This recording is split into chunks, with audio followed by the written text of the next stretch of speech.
And as always, before we start, we'd like to give our patron shout out. And this week, the patron shout out goes to Bateman Bookworm. And we love alliteration. So thank you so much for supporting us. Thank you for choosing a name that is lovely to say. Just rolls off the lips, Bateman Bookworm. And yeah, thank you for supporting us on Patreon. It means a lot. And we hope you enjoy the content that's over there. If you don't, well, then you'll just unsubscribe it. So I hope you enjoyed all that lip action that George just gave. Welcome to the Horror Hour. We all go a little mad. Get you.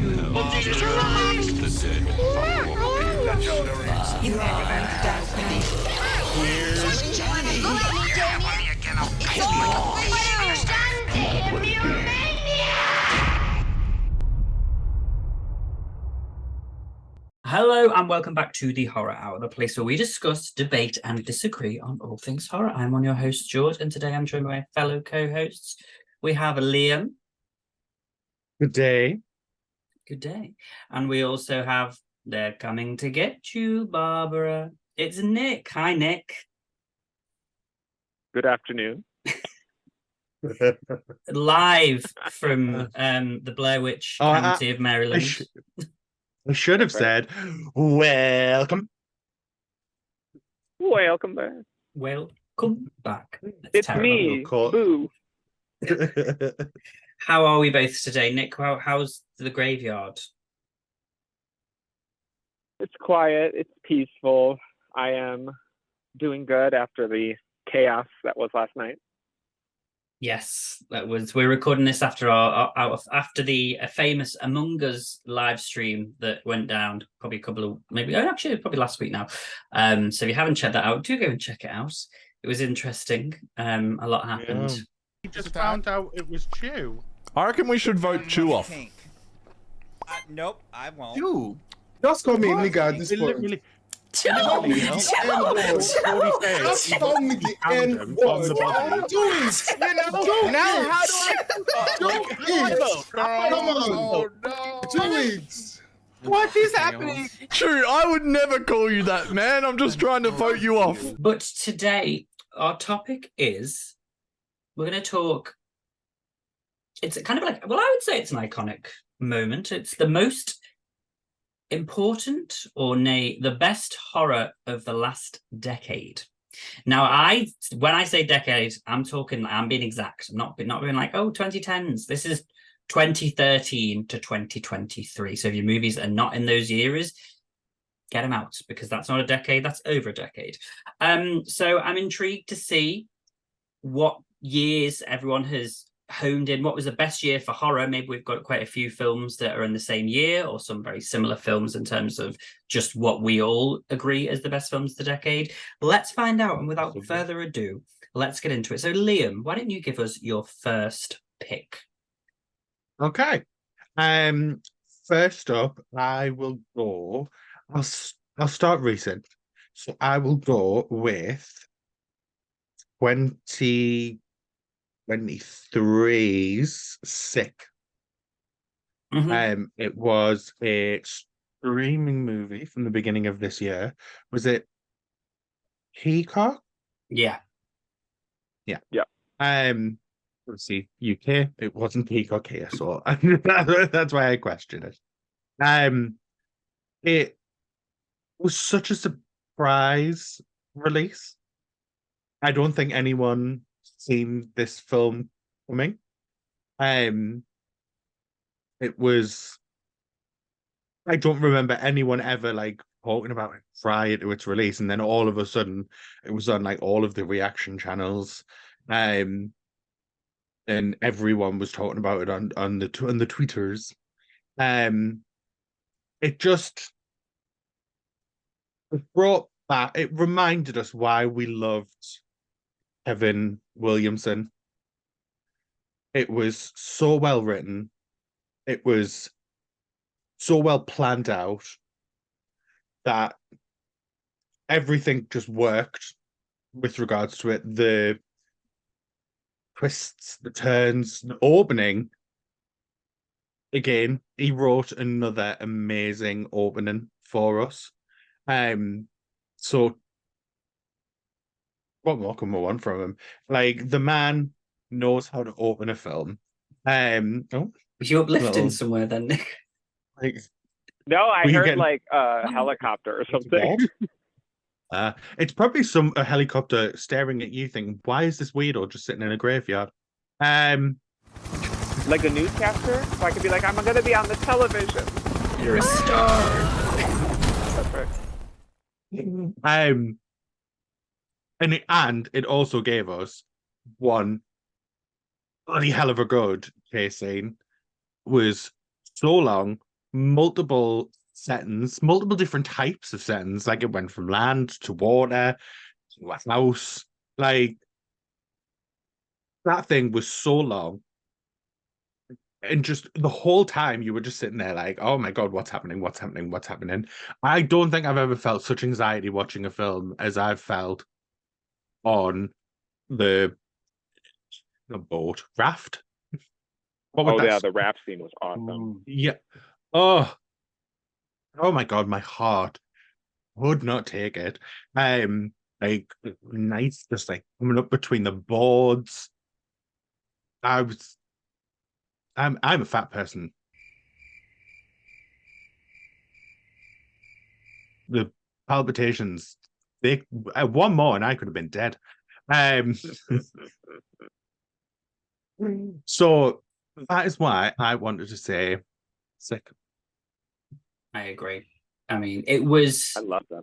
It just showed everybody why Kevin Williamson should still be writing the Scream franchise. Because here she goes. Here she wrong though. Here she does go, because it's Kevin Williamson basically said, this is what, these elements in this film are what make a great slasher film. And it's true, they are. The opening is important, the chase scenes, the story, the twists, the reveals of the killer, all these things are so vital to this type of movie genre. Yeah. And he cements himself yet again showing what he does best. So yeah, I agree. I loved it. I watched it on the train home because we got screeners for it, and I watched it on the train home, and I was like, I was just like, oh, because again, like you, I'd only heard about it because I think Yutaka had mentioned it. It was like, oh, there's a new Kevin Williamson film, and I was like, oh, okay. Yeah. When I watched it, I was like, oh my God, this is like really good. So yeah, I loved it. I assume you're the same, Nick. Oh, I considered making that one of my picks, but no, like that was one of the funnest things that I have ever reacted to. I felt completely engrossed in it. It felt 100% trademark Kevin Williamson. And it does, like, to George's point, like, I know we all fan wank the Scream franchise over and over, but I do agree, like, there's certain elements that Kevin Williamson brought that are important that I feel like later writers did not quite capture. Like, I can't even think of Sick and think of any sort of like continuity issues. There's not really any plot holes. Like, there's parts that make you laugh, specifically like when they reveal the villains, because it's so ridiculous, but it's also not ridiculous because it, like, people like that exist, especially during that time, during the pandemic. Like, people were crazy like that. So it makes sense. And while I wish there was a little bit more with like the killer's costumes, I mean, they kept it simple, so that was fine. Yeah. But yeah, that I feel like that really brought back chase scenes, because I know like people complained about Scream 4 not having chase scenes. Scream 5 didn't have chase scenes, and obviously Scream 5 came out prior to that. So I feel like that was like, hey, remember Kevin Williamson who wrote Scream and wrote chase scenes? Like, you need to do that. So I appreciated that. That's what we need. Yeah. And they kind of did, chase scene in 6. I think the cases that they did have were quite good. I mean, the one through the theatre was... I thought going through the theatre, like going into the back rooms and going into the side things and up the stairs, and I think things like that was good. It And was Gail's a scene, small obviously. space, and Gail's scene running through the apartment using the balcony. Like, yeah, there weren't outside chase scenes, but there were still chase scenes. But you're probably They were still never getting chased. gonna be able to beat Gail's chase in Scream 2, so it's like, why try? Yeah, you'll never beat that. Because the thing with Scream 6, like, yes, it did have chase scenes, but there was like 3 chase scenes. I don't particularly like group chase scenes. I feel like that loses a lot of the tension, because I'm sitting there going, you have 3, 4, 5 people with you. Why are you not just turning around and beating the shit out of the killer? And while I do love Gail's chase sequence in her apartment, I think what frustrates me with that is there's certain elements that are unrealistic, like her hitting him with a cast iron skillet, or hitting Quinn, should I say, and then she just gets right back up like nothing happened. And like Gail getting like stabbed with a 10-inch hunting knife multiple times, and like, hell, Sydney, he didn't get me. First of all, we don't know if you're going to live, so if you die, he did get you. That line makes no sense, but I digress. We're not talking about Scream 6. But yeah. Lovely. Okay, well, thank you, Liam, for that one. Much appreciated. Nick, then, tell us one of your picks. Okay, so my picks are on my notepad list, and I don't want to like back out of Zoom. So I remember the picks, but I just don't remember the year. So you have to help me with that. But my first pick, I want to say this was 2018, and it is a movie called Unsane. What? And it is Unsane. Like instead of insane. Oh, Unsane. Oh. Okay. So I think it's 2018. Yes, so it is. The premise of the movie is this woman, she has a stalker, and she moves cities to get away from it's Claire Foy. Damn. Oh, yeah. Oh, this is the one that was shot on the iPhone. Yes, the whole movie was shot on an iPhone, which is absolutely crazy because it does not look like it was shot on a phone. But if you watch like the behind the scenes stuff of them, like with these giant camera rigs, like walking around with a little tiny iPhone in the middle, it's hilarious. But like the premise is it's kind of based on stuff that actually happens. Is she goes to talk to like a therapist at a local hospital because she's just struggling with dealing with, trying to recover from having a stalker. And there's a lot of places in the world that make money, like the insurance companies make money off of having people in these institutions and stuff like that. So the insurance companies make money, but also the hospitals make money. So she goes and she's like talking to, like a therapist there, and they commit her against her will, and she can't get out of there. And she's like trying to call outside to get help, and she can't. And then she realizes that her stalker is using a fake name and is now working as an orderly in the hospital, trying to keep her there. It's crazy, but it is a movie that, like I worked in a hospital when I was younger for quite a long time. So I've seen like a lot of those types of places and stuff like that. And it really does make you feel crazy. Like you feel very paranoid watching the movie. You feel very frustrated because you feel bad for her, and you're mad about, this guy. And like you guys have to watch it. It's so good. I love Claire Foy. So yeah, I didn't even realize. Not even yet. I do like a bit of Claire Foy. She was very good in all of Us Strangers. Yes, she was actually. I mean, she's always going to be. She was the best. She's always going to be the best Queen Elizabeth in The Crown. So all these other people who came after her, it's really quite sad that Olivia Colman and Imelda Staunton just can't live up to it. I'd rather Claire Foy had just had makeup and been aged up for everyone. I think Unsane was the first Claire Foy film that I've ever seen. Yeah, well, I don't think. And then she was in First Man with Ryan Gosling. And then she did the Dragon Tattoo. The Dragon Tattoo Sequel, was it? Oh, I've never seen any of those. Was it a remake of that, or was it a sequel like called something else? Wasn't it? It was like a sequel that wasn't really a sequel. That was like a start. Like I don't know. One of those. It was weird. Because they had the original, nobody liked and then they had the American remakes with Rooney Mara, right? Yes. Yes. And then Claire Foy did like another version, or like that character, but in a different film. Gotcha. I think it was. Okay. Oh well, that one. Yeah, I'll have to put on. Maybe I'll watch that tonight, because that sounds. I remember that coming out. I remember her doing the Graham Norton show when it came out. Mm-hmm. Iconic. Okay, thanks, Nick. So my first one, I'm gonna go back. So this is like towards the beginning of my list, and I'm going with Evil Dead 2013 because there's not many movies that that like a horror film, should I say, that make me feel like uneasy to watch. But I remember the first time watching that, like that's one of those films that I have to like.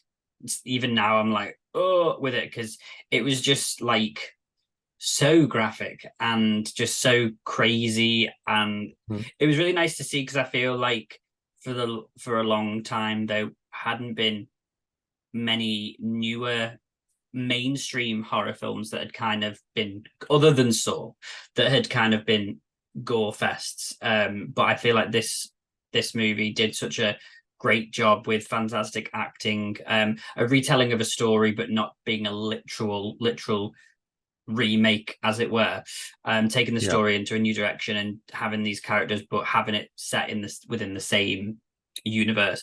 And it was just so good. I mean, the cast fantastic, the practical effects, the scene, just all of it was just like chef's kiss. And I haven't. I've watched. I now only tend to watch it if people do reactions to it, and I'll watch it then. But I have to be really in the mood to watch Evil Dead Rise physically and mentally because it just still is just like it's a lot. So yeah, I had to shout it out. It's one of the best horror remakes ever. So I think so. Jane Levy, icon. Oh, so good. Icon for what she did in that role in that film. I already loved it Like, because I'd watched Suburgatory. Yeah. So I'd already been watching that, so I already loved it. And then I seen her do this, and I was like, oh balls, Jesus Christ, everything's happening. Yeah, I do really like that movie. It's not like I'm not a gore hound. Same. I think it makes sense given given certain context for me. Like if I think of like gore that I enjoy watching, I think of like things like Freddy versus Jason, where it's very over the top versus like real looking, like, you know, like when they're stabbing each other and it's just like giant, it's very Kill Bill. That I like when it doesn't seem real. So 2013, like a lot of it does seem real. So it's not something that I'm like, oh, I want to just, you know, sit on the couch with a cup of tea and watch. I'm not watching Evil Dead 2013. I'm not doing that. Hell no. Gonna have a comfort watch. I do think it. Oh no! It is a very good movie though, and I love Faye Movie. I love her.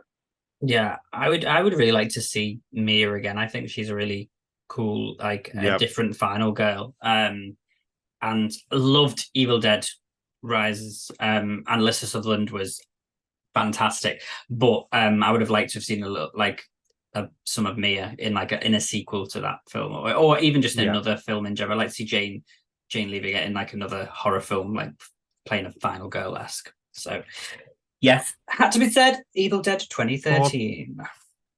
Support your answer, support your choice. Absolutely, I will. Always will. Okay, back to Liam then. What's your next pick, Liam? Hi, welcome back to me. I am sticking with a newer release, and I'm going to go with The Menu. Hold on. How do you come out with this film? You know what I mean? Like, it shouldn't have worked. It shouldn't have worked. Looking at it on paper, this film should not have worked. Yet, it was so atmospheric, so entertaining.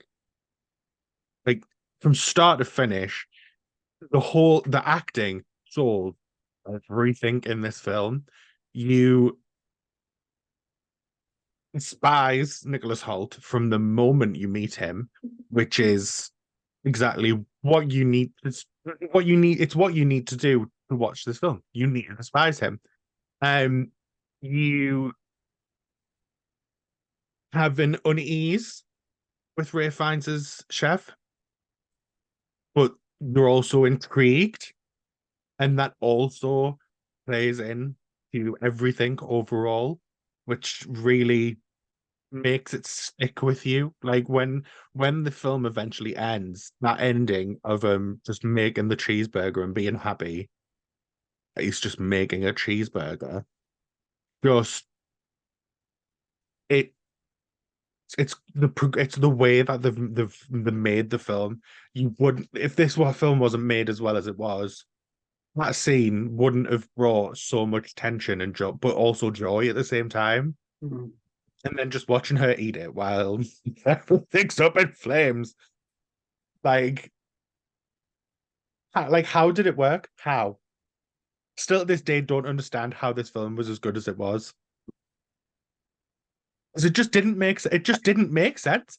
Like when I did not go to the cinema to see it because I was like, people, bullshit.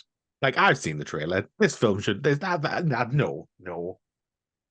And then like when obviously everyone started reacting to it, I was like, oh well, I'm gonna have to watch it because like everyone's reacting to it. And then I was like, holy shit, like what's happening? Like, what is this? How? Like, it's just so good. Yeah, I watched it on George just Disney seems Plus. completely disinterested. No, I am interested. I was trying to think of when, like, I watched it it must have been just after Christmas because it goes on Disney Plus. And I remember waiting at home and watching it with my parents. It was Disney Plus that I watched it on as well. And I vaguely remember like people talking about it while it was out, and it was only because, but it would never have appealed to me, and it's only because Mum was like, "Oh, should we watch it?" And I was like, "Oh yeah, everyone." But yeah, I enjoyed it a lot more than I thought I would. So, I mean,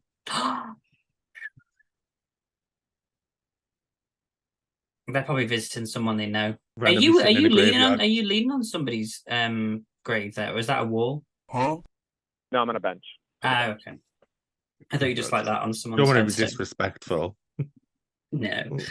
Yeah, right. Yeah, right, Marjorie. All right, then the menu. Also, thank you very much. You have to say Anya Taylor-Joy. We cannot talk about the menu without talking about like Queen Alien, Anya Taylor-Joy. Yes, wonderful. She is great. Amazing. But she is in quite a lot of the things that she does. Yeah, she tends to be the best. I haven't watched The Witch, just because. I wouldn't watch it. No. You're with friends here, Nick. It's all right. It's a nice movie to fall asleep to. I can imagine. Just like Hereditary. So, Nick, what's your next pick? My next pick is Hereditary. No, I'm just kidding. Speaking of Jane Levy, my next pick is Don't Breathe. That is a movie that I feel like it's a rarity when you go to the theaters and people don't talk. And that movie like demanded that people don't talk, and you could hear a pin drop in that theater. And that is, to me, a masterclass in tension. Because you were on the edge of your seat the entire time. Everybody gives fantastic performances. The old man guy, which I recently watched on my channel. I watched like the first movie that they ever made, like around Hannibal Lecter, called Manhunter. And the old man is in that movie, like obviously playing a different character, and he's much younger. And I didn't even catch that it was him until afterwards, because he looks so different and he's so like animated in the way he talks. And he's a ginger, like you. Well, sort of like you, Liam. You know. But I like both of them. I like the first and the second one. The first one I think is the best one. But I think Jane Levy's character, she's one of those characters where you understand why she's doing what she's doing, even though what she's doing is wrong. You still have empathy for the character, but she fights for her life in that movie. The number of times she gets out of that house and then gets dragged back in the house and he's just beating the shit out of her, and then she still manages to get out. Perfection. Also, the scene with Turkey Baster lives rent-free in my head. It is insane. Is it running on a loop there? Whenever Nick's just get gazing off, we're like, it's the Turkey Baster scene. Oh yeah, for Thanksgiving, I'm gonna name my turkey Jane Levy when I go to Baster. Not that. I still haven't seen the second one though. So would you recommend the second one? Yeah, I like the second one. It's still Well, very didn't good. everyone Like I said, grief it because it went from more of a horror to like an action thing, and it was like making it is him a like a little good bit guy. more.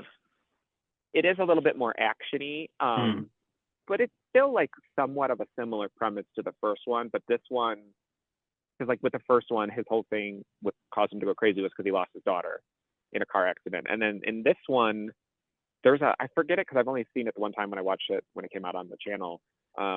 There is a little girl involved in it.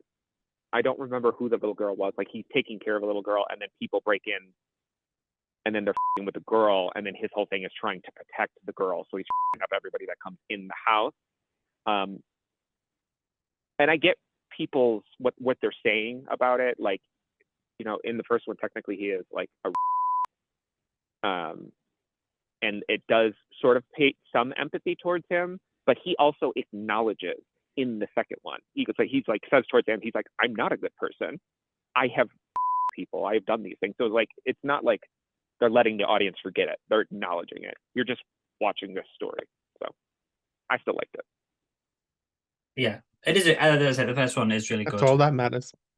And we've gone through a phase in this decade of movies where people are blind, and I think it's a good way to kind of you kind of obviously with like disabilities, it's interesting because there's been quite a few horror films in this last decade that have been like, okay, so let's look at like Hush, for example, is like, you know, obviously sorry if it's anyone's pick, but it's just a great film. And you know, just the idea of, you know, you think about horror films, oh yeah, I'd survive it, blah blah, but then when you add something, you know, extra into that which might inhibit you, it's a cool way of adding a new twist or flavor onto genres that are like home invasions that are very much done in the franchise. It's a good way of adding a little bit of spice into.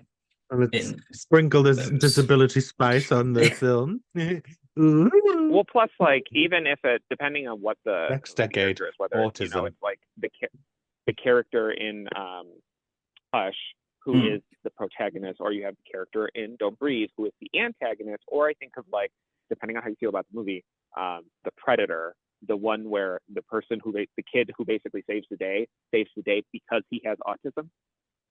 Which, you know, your mileage may vary what you think about that. But I do think that it does bring something fresh to the movie, but I also think it does provide a spotlight on people who have these sort of issues or disabilities, should you say, which I think is a positive thing. Like learning how people operate given what they have to deal with. I think that's really cool. Yeah. Agree. All right. Thank you very much, Nick. What a wonderful public service announcement. Thank you. Stunning. Directly from Okay. Yeah. So my next pick is going to be 2015's Train to Busan. Because I'm a big zombie fan. After found footage. Well, it's very much tied with found footage, but there's been a lot less decent zombie movies in the last few years, so hence why found footage kind of that's kind of upped itself a bit in this last decade, I would say. So I only watched Train to Busan fairly recently. I think a couple of years ago I watched it on my channel, reacted to it because I'd heard a lot about it, and it is just so good. And again, it's rare in recent years to find good zombie infection content out there, because again, it's all very much done or tends to be low budget or just not well executed. But this film was fantastic because it had a really great story, the acting was phenomenal, the idea of the setting was really good, and it was just, to me, like a really great new take on, because I wasn't a huge fan of called World War Z. I wasn't a big fan. I liked World War Z. I liked that movie. The bit I liked, I saw it when it first came out. The bit I liked the most was actually the bit towards the end where they were in the lab and it was sort of like trying to get through the lab. Oh, the with them. lab scene was great. So I always think for me, like I like the idea of, you know, open world zombies, as it were. But for me, zombies are more terrifying when you're contained, and when there's less of them. Oh, yeah. Like to me, if you see a horde, it's like, oh well, we're just dead. Like to me, like World War Z, when they have all of them stand up, I was like, this is just like, well, it's not scary because it's just like laughable that there is this ridiculous amount of them. Whereas with just like 4 or 5, say, you know, and a couple, to me, that's a lot more terrifying. But Train to Busan did a really good job of taking the zombie genre and adding a new place for it to be, rather than just, you know, in the open world or somewhere. So yeah, I haven't seen that there was a sequel, I believe. There was. Apparently. Yeah, but if I not remember good. correctly, I didn't see that. it's not the same like format. If I Yeah. remember correctly, it's very, very It different. is a different format. It's about someone having to go to the area where the infected were. It does take it more in the action route than the horror route. Mhm. There is still horror in it. Is that But- the one where it's very like Fast and the Furious, where he's like somebody's in a car, and they're like doing circles and like hitting the zombies with the car? I feel like I saw a clip of that. I think it's that Think movie. that happens. I can't really remember. I watched it when it very first came out. And to be fair, I did enjoy it. It is a good film. It isn't a good horror film because it's not really a horror. It is, but for an action film, it is very good. But it is more like, Army of the Dead. it's a bit more like Land of the Dead. Okay, I like Land of the Dead, but yeah. But it's better than it's much, much better than Land of the Dead. Like, I'm with you, George. I like Land of the Dead, but Land of the Dead has a lot of critics when it comes to how Mhm. good it is. Where I don't think there's as many critics when it comes to Peninsula. Maybe I'll check It is out. very good though, and the opening's great. And they were going to do a remake of it, but then I think that was just canned by the end because people were just like, absolutely not. Whether we're going to make a English language version, Right. but then I think Like- notice how many people just went, no, you don't. They're like, should we watch? Let's show you example of Quarantine and show you how that went. Yeah. So I guess not. Fine. So Okay. no, it never got made. Fair enough. Fair enough. So yeah, Train to Busan. If you haven't seen it, check it out. It's a great film, and yeah, just all around very good. Okay, background then to Mr. Liam Boyack. Me. I am going to go with the one that I did. I believe I said it in our Best of British, Mm-hmm. and that is actually no, it might not have been. It might have been the one after. And that is a film called Sightseers. Oh yes. I want to bring it up because I think it's a film that deserves a bit more attention, as I think it is, because it is a small British indie horror. It doesn't get as much love and appreciation as I think it would if it was American. It is so irreverent, so ridiculous. Like, the concept is this weird couple who are taking a touring caravan and going on a little mini holiday around the UK. And just because they're like a bit tapped, they're just like they just start randomly killing people. Just if they're assholes to them, they just kill them. And just like as the film goes on, it just progresses in stupidity and reasoning. Everything progresses to a point where it's just so ridiculous that only a British film could do it. Because Yeah. there's a dryness to everything that happens that I don't think Americans would be able to pull off, really. It's just so good. And you get to see you get to see a side of the UK that you don't really get to see. you get to see the smaller backwards places in the UK. Like it's going up into the not backwards as in like the people are backwards, like woods. Oh, like backwards. It's not set in London. Basically, it's not set in London, which 90% of the things that come out of the UK and get seen by the world are set in London. Yeah. Or they're set in Edinburgh. Like it's nothing. You never see anything in between them two places, and this is set in between them two places, and it's set in some really beautiful places as well. It's Sounds just like so we need to funny have at an the same episode on time. hillbilly horror. Hillbilly horror. Oh, Ooh, I do love a good hillbilly yes. horror. Incest. Oh, so good. Not the activity, the film. Well, families that play together stay together. Listen, we don't kink shame. No, I'm just kidding.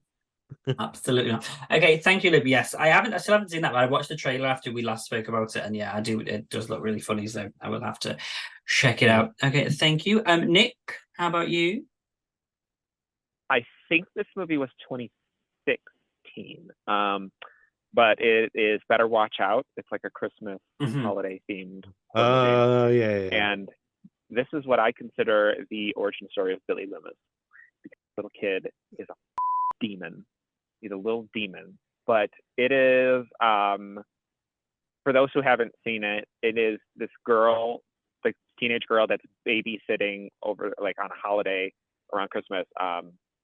These two kids. One of the kids is the little kid from, The Visit, the one that gets the diaper in his face.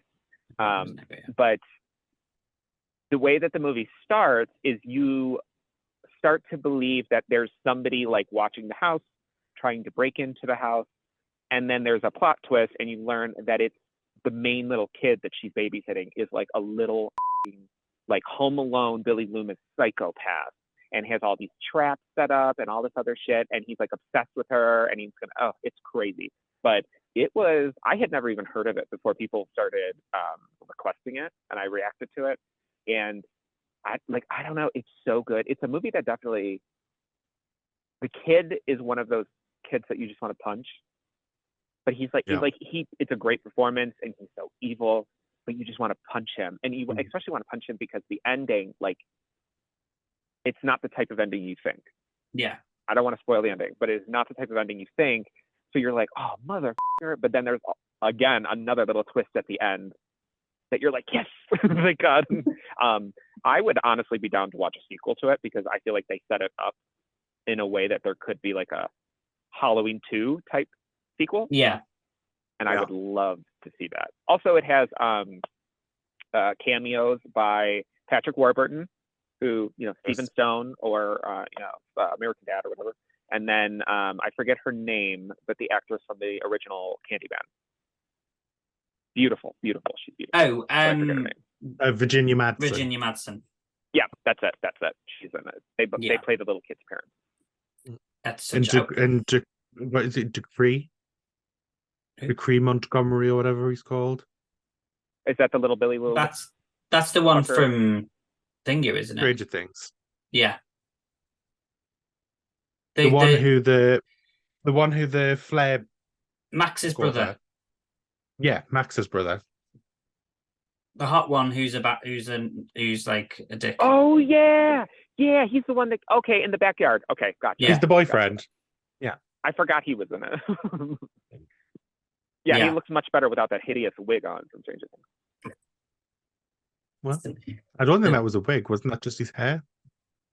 No, that was the wig. That looked like my Gene Simmons wig or whatever it was that was wearing last night. I think that was just his hair. No, I don't think he had that much. I thought for his sake. He had like long hair. I thought he grew his hair out for it. I don't know. For whatever sake, it is. hope it's not. Yeah, it was. But that's a really good pick. When you watched it, I don't know about you. Well, I only watched it I think we did it as I did it with you, Tucker, as a watch along. Last year, I think, because I remember I wasn't on. You were not present. But that was the first time present. I'd seen it, and I think he'd mentioned it was really good, and I think it was around Christmas time that we watched it, and it was just such a great film with so many great twists and turns, and if you haven't seen it, get your asses over to your screen. It's worth it. It's really good. Yeah, it is. Oh, lovely. Okay, thanks, Nick. All right, so my next one is a recent film, and it is 2023's Talk to Me. And still haven't watched it. Nick, take a breath. The reason that I enjoy this film is because I just think that it was a nice mix of classic horror elements mixed with newer horror elements. I liked the characters, well, not like them, but I mean, I thought there was some very interesting, real feeling characters in the film, which I really, really liked. The hand I want as an ornament. You can purchase it from A24. I don't know if they deliver over here. I'm not paying thousands of pounds to get it shipped over. It's expensive in general. Yeah, I'll just make my own out of a cast or something at the weekend. Yeah, yours will be like that. But yeah, you're gonna get one of them Clone of Willy kits. Oh yeah, and then that's what everyone on the horror hour is getting for Christmas. I'm going to send them out. Yeah, and then we like mix them around, and you get to send them to each other, and then you're not allowed to tell them who's this, and we've got a guess anyway. But yeah, Talk to Me is a really great, a really good horror movie, and I think it's one of the better modern, and especially of 2023. 2022 was a really strong year for horror, and I feel like 2023 hasn't been, and well, it's only a few months left, won't be compared to last year. So it was, out of the horror films that had come out prior to this, it was a welcome not break, but just it was a welcome moment for me to have a decent new horror film which wasn't a remake or sequel, because obviously, you know, when you've got stuff like your Scream Sixes and your Halloween Ends and all your remakes things come in, like, they're great, but you know, sometimes you need something a bit fresh to kind of shake up the industry. My worry now is that they're just going to do, like, obviously they will. There's now like Talk to Me 2. There's going to be a spin-off. Like, there'll be a TV series on Peacock, and it'll just end up like all the others. But at least for a moment right now, it was a good, different way. And my God, there was so many characters that I wanted to punch in that film as well.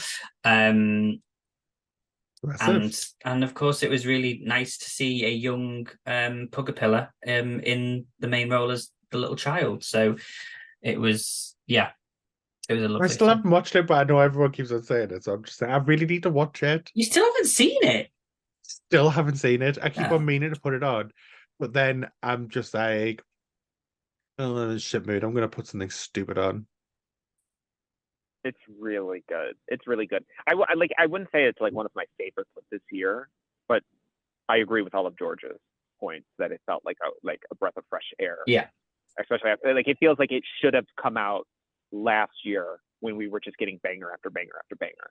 Like, this is one of the few bangers that we actually got this year. And that, like, listen, I know I joke around about, like, oh my God, you know, toss the kid into the fire and stuff like that.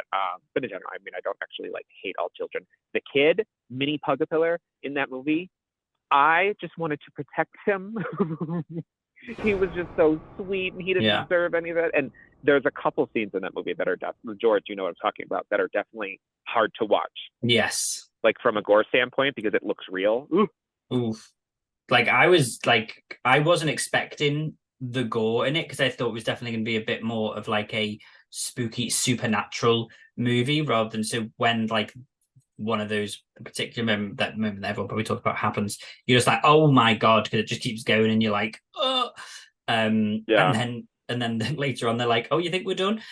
So yeah, it was a really, yeah, that's what I mean when it was a good, I enjoyed a good mix of, you got your like crazy gore elements, you got your jump scares, you got your supernatural, you got your story. And to be fair, the ending gave me chills personally, but maybe it was because it was cold in the theater, so I don't know. But I enjoyed it. I was like, oh.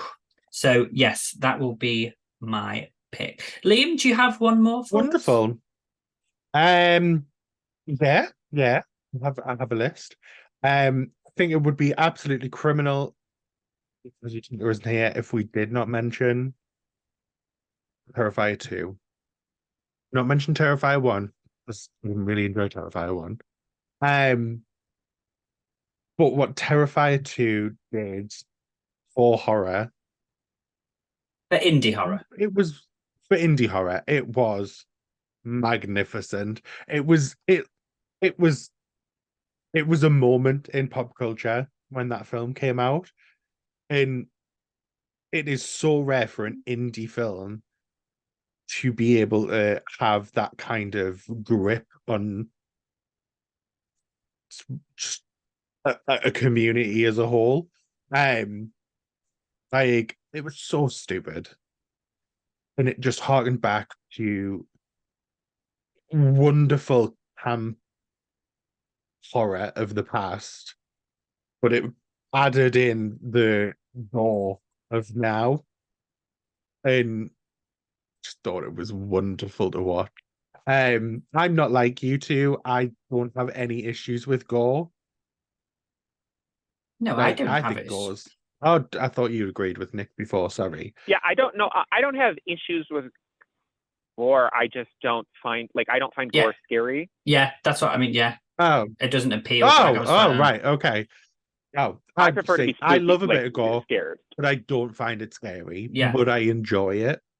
And I think this kind of gore was just so over the top that I feel like I'm one of the only ones that thought this.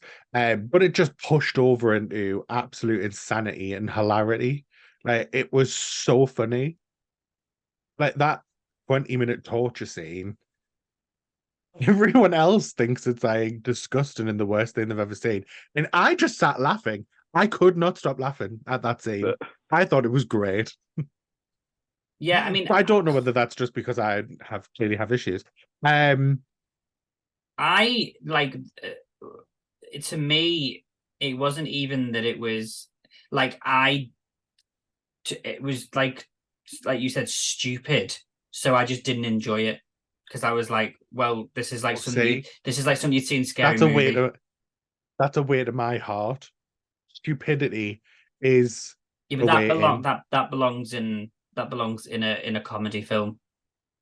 No, see, I think mixing genres is such a good thing that But there's it no just mix because works. that film's not scary. But it is because Where there's so many Well, people it depends on the terrified of that person. film. It's scary for Yeah. different people. Like I think the clown itself is scary. I just don't think the gore is scary. But like Yeah. just looking at the But clown, there's I'm like, so oh, no, many oh, people no. think that movie is the most terrifying thing and scary thing that's ever been created. So we can't just sit here and say, well, it's not scary. It is. To them well, people. I can say that. Us in this room might not find it scary because, let's be honest, we've probably been quite desensitized to them kinds of things. But we're not going to find it scary. But where you take it that's a bad thing. I take it as a good thing. Like it's mixing things up. It's harkening back to the camp of the 1960s and 50s of horrors and things like that. And it just obviously I'm not gonna like didn't pull on as like it pull on Yutaka. But I just thought it was such a special film, the way it was done. Did get a bit long though. Yeah, it was way too long.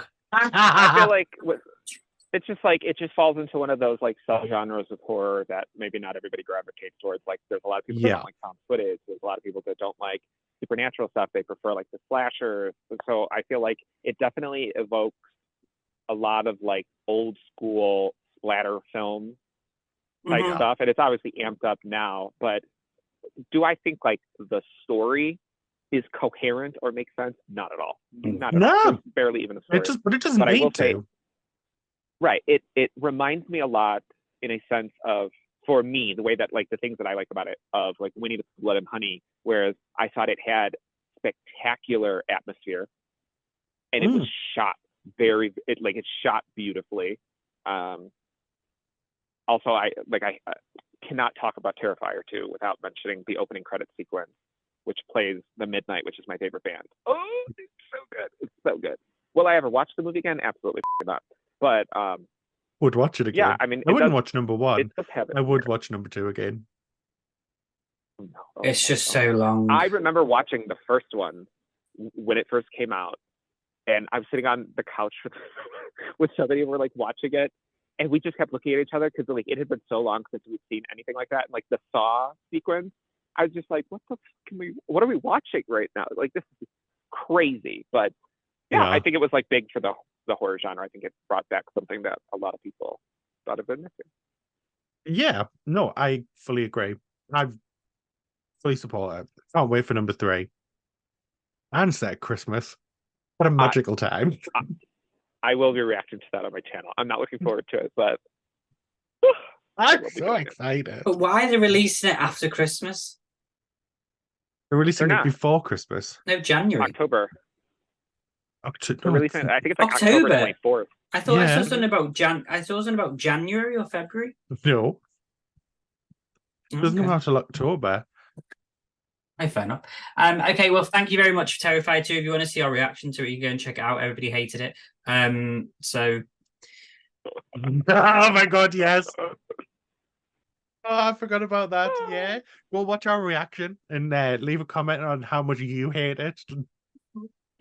okay, thank you very much, Liam. I thought you meant that's the face I pull when I aim for my legs. What?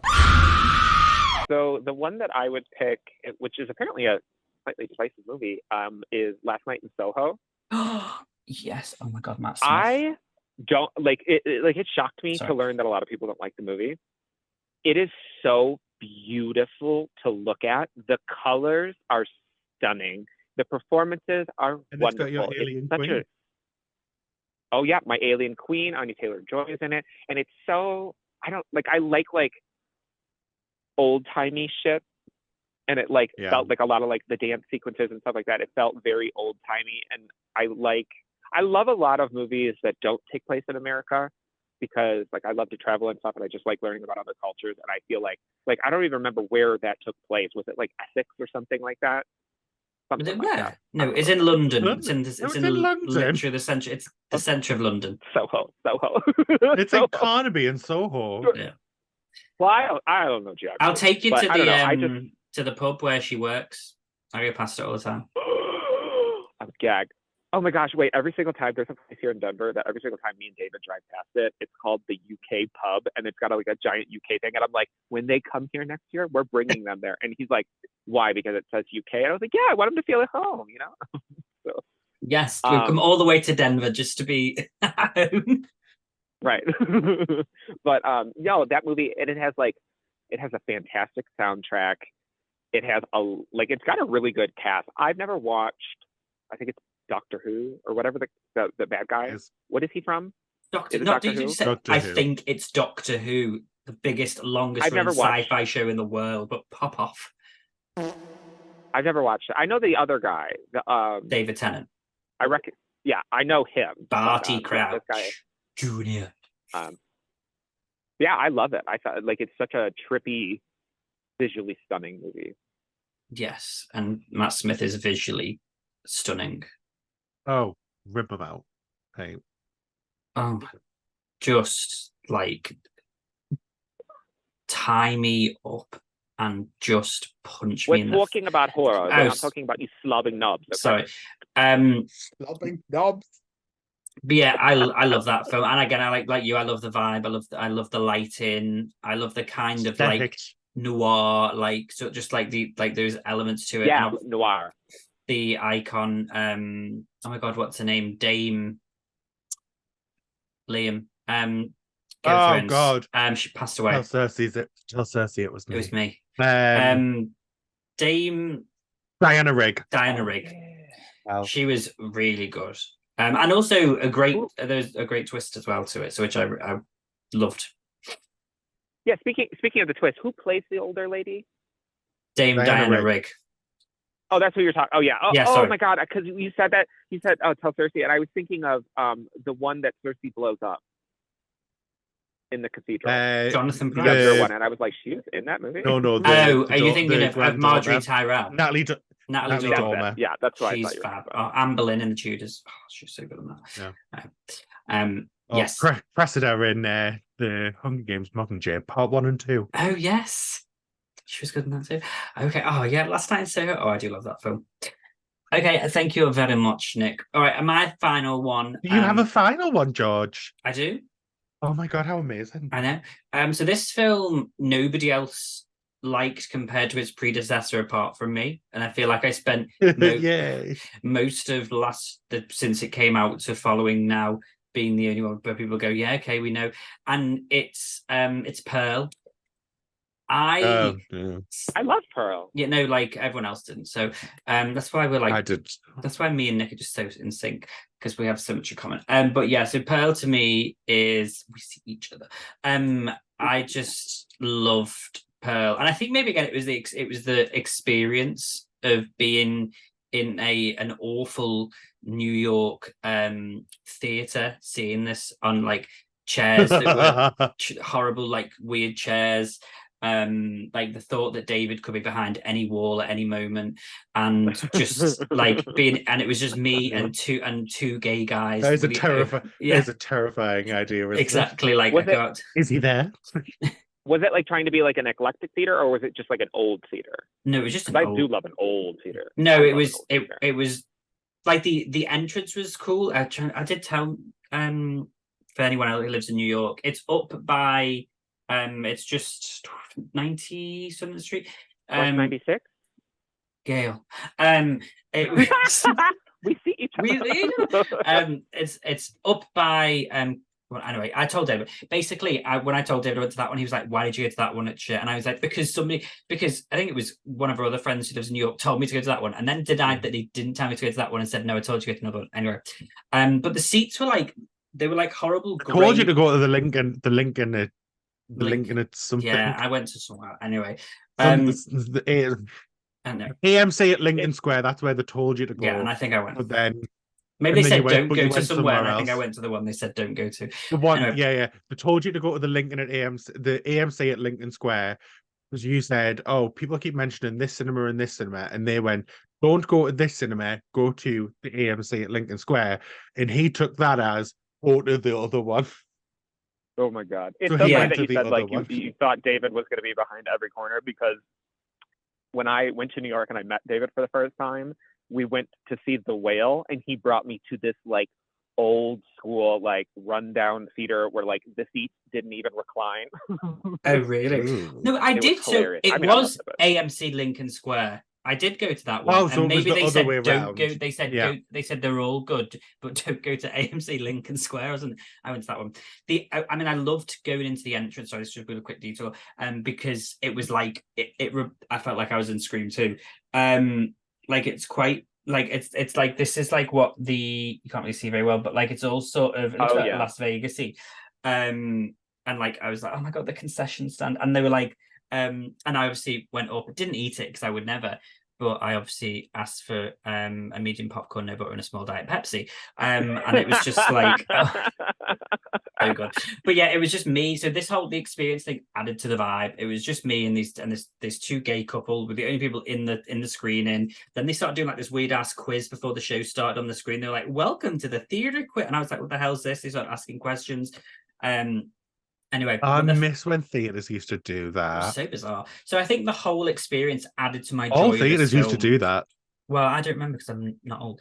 So, but it was so good, and I really enjoyed the film. I loved I've spent the whole time talking about the theater instead of the actual the film.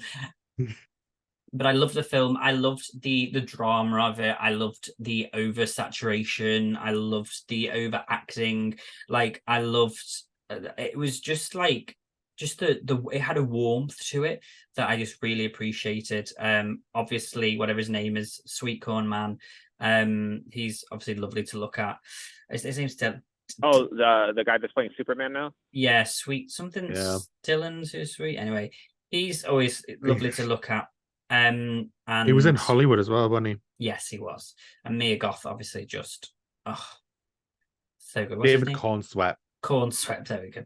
And just I'm a big fan of the Wizard of Oz as well. So like the links, like the Wizard of Oz, like Nards and things like that, to me were just I loved it. Obviously, X is fantastic. You know, obviously he's not here, so we'll do it for him. Howard. But that little got that from me. wow, and look what he's done. Literally, Capitalized off you. Sue him. Sue the shit out of him. He's like the Gaga to my Madonna. He just rips me off and tries to make everything he no, I'm just kidding. Express yourself. But yeah, so I really love Pearl, and I did slightly prefer it to X. Still absolutely love X, but I think you can pull your face. Well, listen, Terrifier too, but I like Pearl. So thank you so much. Did Liam, did you have any you wanted to reel off quickly before we said goodbye? I didn't want to mention it because I talk about it all the time. A Quiet Place, Invisible Man, again, another one I talk about all the time. X was on my list, but I couldn't decide on whether to say it or not. The Malignant. Yeah. Oh, I assumed David would have that. David was supposed to be, but he didn't. He died.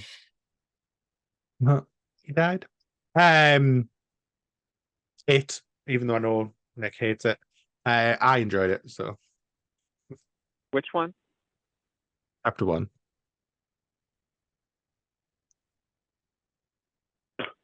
Not in the graveyard. Well, you know, they're a little dry. No. Yeah. Nick, do you have any? Sorry. Again, can't access anything on my phone right now while I'm recording, so we'll just. I'm guessing with the years. Yeah. I just recently watched this. Scout's Guide to the Zombie Apocalypse. Oh yeah. Yes. It's so. It's Love like that. honestly, it's become one of my favorite zombie movies. It is so funny. I had no idea that Christopher Landon directed it. It is just so funny, and it's so funny. Like as I was watching it, because you both have seen it, right? Yeah. The main blonde girl feels like a precursor to Jessica Ross. Yeah, like at first I thought it was her. Oh. At first I thought it was her, but it's just such a cleverly written movie. But that, and then another one that I just watched a couple of weeks ago, Saint Maud. Oh yeah. I'm not a religious person, so there was like some things that probably went over my head, but it was, I think it's the shortest A24 movie. It was only like an hour and a half, which was crazy. But it's it's just such a visually stunning movie. It's really, really well shot. But yeah, those would be my two shout-outs. I got quickly. VHS 2, the best VHS of all of them, absolutely iconic. Obviously, found footage, love. Go and check out Nick's reaction. Just so beautiful, especially the compound one. Just so good. Absolutely adore it. So VHS 2, Creep 2014, obviously just so good, just perfection, and it's sequel. I have such a crush on that, man. It's so hot. Paranormal Activity, the marked ones, obviously, other than number 3, is the best one ever. Conjuring 2, very lovely. Get Out, obviously, a class, and a recent classic. Yeah. Oh, I forgot about Get Out. Get Out, obviously, you got Nope, and all. I mean, Jordan Peele's films. Jordan Peele, all 3. Obviously, pop culture moment forever. And yeah. I had that because I thought that if David was here, you would. Incantation, because I loved it. And Ghost Stories as well from 2017, which I absolutely adored. And I was going to say one, but I thought Nick was going to say it, and of course it is his favourite film, and that's Be My Cat, a film for Anne. Don't make me leave this recorder. Don't you make me do it. So yes, there we go, guys. So that is our picks for some of our favourite, or what we may say is the best horror of the last decade. Do you agree with us? Do you not agree with us? Let us know in the comments below. And what are some of your favourite horror films of the last decade? As I say, we're talking about decade right now, 2013 to 2023. If I see any comments about films before 2013, I'm going to delete them. So thank you so much for joining us. If you want to see we're family. If you want to see more of us, then you can follow us on our socials. We're at the Horror Hour TV on Twitter and Instagram. If you want to see a more exclusiveness of us, then you can join us on Patreon, where you get early access to these. You get access to watch-alongs and live streams also. And if you want live streams galore, then we have a YouTube membership here where Yutaka watches everything under the sun and the moon. So if you want to do that as well, the link all of it, anything you want, he will watch it. You just say Yutaka and he'll say yes, ma'am. So you click that link below there and you can see our subscriptions for that as well. But that leaves me to say thank you very much for Liam for joining me today. Thank you very much for Nick for joining me in the middle of one of his sex sessions. And yeah, thank you so much. You can get back to it now. Thank you for taking time out of your cruising. Listen, necrophilia is a kink. Don't kink shame. Absolutely not. And on that note, guys, good night. You have been listening to the Horror Hour. See you next time.